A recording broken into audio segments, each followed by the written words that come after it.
Movie की starting में हम मैरी और उसकी सिस्टर्स को देखते हैं जो कि मिरर के सामने खड़े होकर मस्ती मजाक कर रही थी। वहीं मिरर की दूसरी साइड से पियर उन्हें देख रहा था।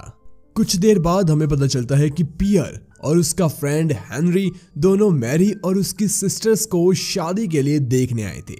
हेनरी एक पोएम राइटर है तो वहीं पियर एक जाना माना फोटोग्राफर है। जिसके बाद हम देखते हैं कि मैरी और पियर एक दूसरे को काफी लाइक करते हैं। आज जब वो लोग अकेले थे तब किस करने की कोशिश करते हैं, मगर मैरी की मॉम आकर उसे दूसरी तरफ लेकर चली जाती है। इसके कुछ दिनों बाद पियर हेनरी को एक लेटर भेजता है जिस पर उसने लिखा था कि वो मैरी से काफी ज्यादा प्यार करता है। इसके बावजूद हेनरी मैरी से शादी करने का डिसाइड करता है क्योंकि वो भी मैरी से प्यार करता था। साथ ही पियर दूसरी सिटी में था। वहीं मैरी को अपने मॉम डैड के कहने पर हेनरी के साथ शादी करनी पड़ती है। इसके कुछ महीनों के बाद जब पियर वापस पेरिस आता है तब वो हेनरी से कहता है कि तुम मेरे फ्रेंड होने के बावजूद ऐसा कैसे कर सकते हो। तुम जानते थे कि मैं मैरी से प्यार करता हूँ, फिर भी तुमने उससे शादी कर ली। इस पर हेनरी कहता है कि तुम इतना ही प्यार करते थे तो उससे शादी कर पेरिस चले जाते। जिस पर पियर कहता है कि मैं मैरी से प्यार करता हूँ, लेकिन मैंने कब कहा कि मैं उससे शादी करने वाला था। दरअसल पियर एक प्ले बॉय किस्म का आदमी था।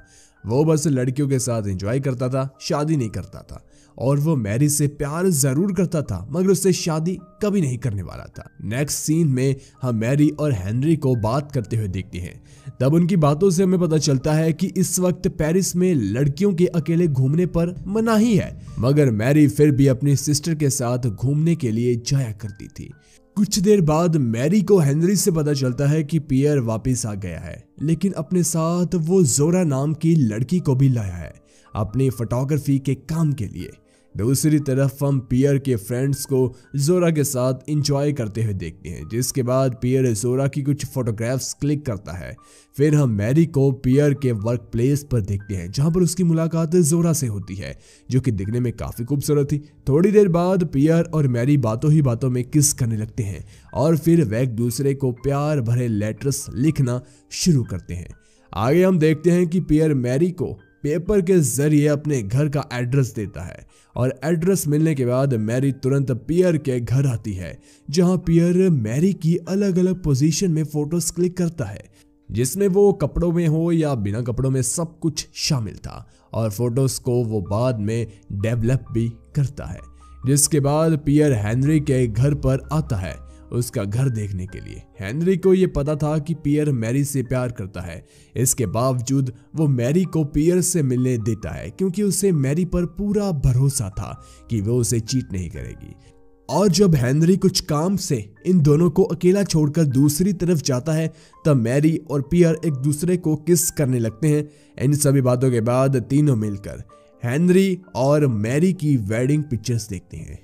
वहीं जब पियर अपने दोस्त के साथ अपने घर पर होता है तब पियर उसे अपनी एक डायरी दिखाता है जिसमें पियर ने अभी तक जिन भी लड़कियों का फोटोशूट किया था उन सभी की फोटोज के साथ उसके बारे में क्या महसूस करता है वो लिखा था।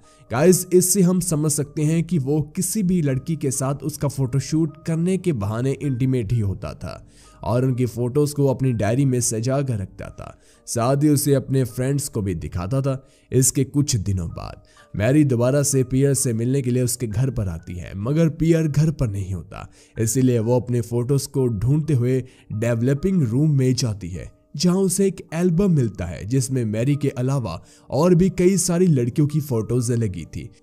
उसे देखकर मैरी को लगता है कि पियर इन सभी के साथ इंटीमेट हुआ होगा, इसीलिए वो नाराज होकर वहां से चली जाती है। इसके बाद मैरी के फोटोशूट का सिलसिला कई दिनों तक चलता है और एक दिन जब हेनरी और मैरी पार्टी में थे तब मैरी वहां पियर को किसी और लड़की के साथ देखती है और हेनरी से पूछती है कि वो लड़की कौन है और उसे देखकर मैरी को काफी जेलस फील होता है। इसलिए वो पार्टी से जाने लगती है, मगर हेनरी किसी तरह उसे रोक लेता है क्योंकि वो काफी बड़ी पार्टी थी। साथ ही में हेनरी को शक हो गया था कि मैरी पियर के साथ रिलेशन में तो नहीं है, इसीलिए वो उस रात घर आने पर मैरी की ड्रॉअर में चेक करता है जिसमें उसे मैरी की न्यूड फोटोग्राफ्स मिलती है जो कि पियर ने क्लिक्स की थी। साथ ही में वो लव लेटर्स भी मिलते हैं जो कि उन दोनों ने एक दूसरे को भेजे थे। तभी वो इसके बारे में पूछने के लिए मैरी को ढूंढने लगता है और जब मैरी मिलती है तो वह उसके साथ बात करते वक्त जबरदस्ती करने की कोशिश करता है। इसलिए मैरी गुस्से से चिल्लाते हुए कहती है कि वो उसे प्यार नहीं करती। ये सुनने के बाद हेनरी उसे कुछ नहीं कहता और वहां से चला जाता है। इस सब के बाद मैरी उसी रात पियर के घर आती है उससे मिलने के लिए और उस वक्त पियर अपने दोस्तों के साथ था जहां जोरा भी मौजूद थी और उनको एंजॉय करता देख मैरी को काफी बुरा लगता है और वो रोते हुए वहां से निकल जाती है। अगले दिन मैरी और पियर एक साथ बेड पर थे लेकिन पियर कुछ काम कर रहा था। तभी अचानक से मैरी रोने लगती है तो पियर इसे फोटोग्राफी से जोड़कर उसकी सैड फोटोज क्लिक करने लगता है ताकि वो उसे ज्यादा पैसों में बेच सके। नेक्स्ट सीन में हम देखते हैं कि पियर जोरा को उसके घर से चले जाने का कहता है, जिसके बाद पियर ये खबर हेनरी को बताता है और कहता है कि मैंने जोरा को घर से निकाल दिया लेकिन अब मुझे उसकी काफी याद आ रही है। तो दूसरी तरफ हम जोरा को और मैरी को एक साथ पियर के घर पर देखते हैं और वो लोग बातों ही बातों में एक दूसरे को प्लेजर देने लगे थे। इसके कुछ दिनों बाद मैरी को पियर का लेटर मिलता है जिसमें वो लिखता है कि वो किसी काम के चलते सिटी से बाहर जा रहा है लेकिन वो जल्द ही वापस आने वाला है। यह पढ़ने के बाद मैरी उदास सी रहने लगी थी और वो अपने पेरेंट्स के घर जाती है जहां पर मैरी की मॉम हेनरी को कहती है कि मैरी काफी उदास लग रही है, तुम्हें उसे घुमाने के लिए बाहर लेकर जाना चाहिए। इस पर हेनरी कहता है कि उसने खुद ही बाहर जाने से मना किया है। अगले सीन में हम मैरी को एक स्टोर में देखते हैं जहां पर उसकी मुलाकात पियर और हेनरी के तीसरे फ्रेंड जीन से होती है।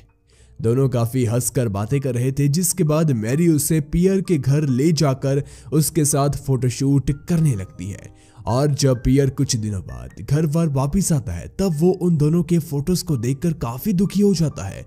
जिसके बाद जब मैरी उससे मिलने के लिए उसके घर पर आती है तो वो उसके साथ बात तक नहीं करता क्योंकि वो उससे काफी नाराज था।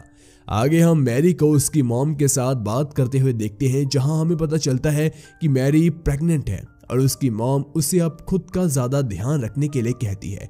गाइस यहाँ पर हम समझ पाते हैं कि यह बच्चा जरूर पियर का ही है क्योंकि मैरी ने कभी हेनरी से प्यार नहीं किया था। यही प्रेगनेंसी वाली बात हेनरी पियर को बताता है और वो कहता है कि उसे आने वाले बच्चे का गॉड फादर बनना है, जिसके लिए पियर मान जाता है। कई महीने गुजर जाते हैं और मैरी एक लड़के को जन्म देती है और वो उसका नाम लिटिल पियर रखती है। साथ ही में हेनरी को भी ये बात पता थी कि ये बच्चा उसका नहीं है बल्कि पियर का है, इसीलिए वो एक दिन मैरी को बच्चे के साथ गार्डन लेकर आता है जहां उसने पियर को भी बुला लिया था और मैरी पियर को देखकर काफी खुश हो जाती है। हेनरी मैरी की खुशी के लिए उन दोनों को अकेला छोड़कर दूसरी तरफ जाता है। वहीं उसके जाने के बाद पियर अपने बेटे को देखकर काफी खुश नजर आ रहा था, जिसके बाद पियर उन तीनों की फोटो खींचता है। वहीं मैरी के वहां से जाने के बाद हम हेनरी और पियर को बात करते हुए देखते हैं जिसमें हेनरी पियर को कहता है कि मैरी के खुशी के लिए तुम्हें उसके साथ इंटीमेट होना होगा, जिस पर पियर पहले तो मना करता है मगर हेनरी के बार बार कहने पर वो मान जाता है। इसके बाद पियर और मैरी एक होटल रूम में इंटीमेट होते हैं और दूसरे रूम से हेनरी इनकी आवाज सुनकर काफी ज्यादा दुखी हो जाता है। इन सभी बातों के बाद मैरी की मॉम उससे मिलने के लिए आती है। दरअसल मैरी की मॉम ये बताने के लिए यहाँ पर आई थी कि वो मैरी की सिस्टर की शादी पियर से करना चाहती है, लेकिन मैरी इससे मना कर देती है, जिससे उसकी मॉम समझ जाती है कि वो अभी भी पियर से प्यार करती है। मगर बाद में वो ये सोचकर मान जाती है कि अगर उसकी सिस्टर की शादी पियर से करवा दी तो वह कभी भी जाकर पियर से मिल सकती है और इंटीमेट भी हो सकती है। वहीं मैरी पियर को यह समझाने की कोशिश करती है कि अगर उसने उसकी सिस्टर के साथ शादी कर ली तो वो दोनों सिस्टर उसके लिए कुछ भी कर सकती है, फोटोशूट से लेकर साथ में इंटीमेट होने तक, और उसे किसी दूसरी लड़की की जरूरत नहीं पड़ेगी। पियर को यह बात ठीक लगती है और वो मैरी की सिस्टर से शादी कर लेता है। आगे मैरी हेनरी को बताती है कि उसे एक राइटर बनना है और उसने एक लव स्टोरी लिखना शुरू भी कर दिया है। हेनरी को यह बात काफी अच्छी लगती है कि मैरी उसके साथ अपनी पर्सनल बातें शेयर कर रही है। कुछ देर बाद हम देखते हैं कि पियर दोनों सिस्टर के साथ फोटोशूट करता है। वहीं मूवी के लास्ट में हमें दिखाया जाता है कि मैरी की लिखी हुई बुक अब पब्लिश हो चुकी है और वो काफी बिक भी रही है। इसलिए उसका पब्लिशर मैरी को कहता है कि बुक की सेल बढ़ने के चांस और भी ज्यादा होने वाले हैं। साथ ही वो मैरी को डिनर के लिए पूछता है, मगर मैरी मना कर देती है और मैरी अपनी सक्सेस को काफी एंजॉय कर रही थी। उसे इनडायरेक्टली अपना प्यार पियर भी मिल गया था और वो भी एक सक्सेसफुल वुमन बन गई थी। इसी के साथ हमारी ये मूवी खत्म हो जाती है। सो गाइज, अच्छी लगी हो तो वीडियो लाइक कर देना, अपने दोस्तों के साथ वीडियो को जरूर शेयर करना। Thanks for watching.